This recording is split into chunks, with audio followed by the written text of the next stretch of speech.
Có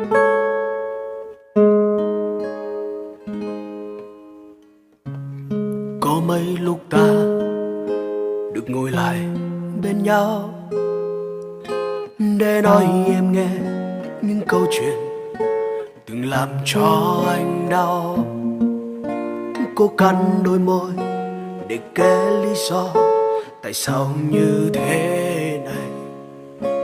Tại sao em ngồi nơi đây còn hôn em bay.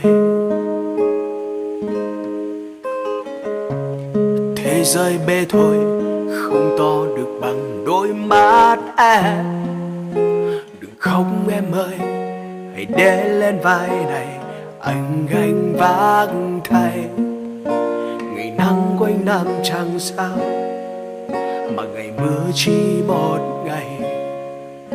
Chỉ một ngày mưa như thế mà em đã vội buông tay. Ngoài kia bao la sóng gió, đừng quên tên anh. Đừng quên đôi môi ánh mắt hay giọng nói trầm lặng. Vì người đàn ông em yêu mạnh mẽ vẫn luôn cười mỗi khi đau. Nếu yêu thêm người sau thì xin em cũng đừng quên tên anh. Và nên nhớ ai đã là người vượt qua bao tháng trầm, cùng em đi qua bao khoảnh khắc để giờ này lại chia tay.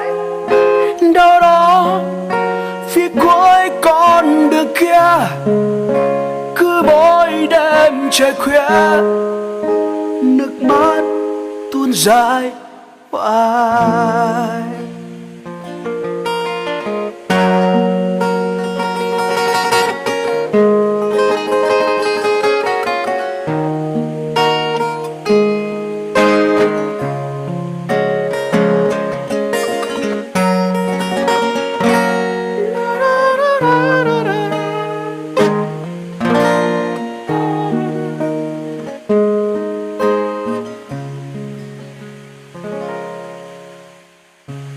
Thế giới bê thôi không to được bằng đôi mắt em. Đừng khóc em ơi, hãy để lên vai này anh gánh vác thay. Ngày nắng quanh năm chẳng sao, mà ngày mưa chỉ một ngày. Chỉ một ngày mưa như thế mà em đã vội buông tay. Ngoài kia bao la sóng gió, đừng quên tên anh. Đừng quên đôi môi anh bắt hay giọng nói trầm lặng. Vì người đàn ông em yêu mạnh mẽ vẫn luôn cười mỗi khi đau. Nếu yêu thêm người sau thì xin em cũng đừng quên ta đâu. Và nên nhớ ai đã là người vượt qua bao tháng trầm, cùng em đi qua bao khoảnh khắc để giờ này lại chia tay.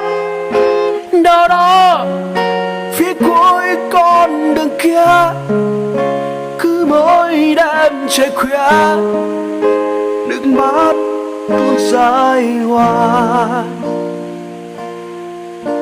Phía cuối con đường kia nước mắt cứ rơi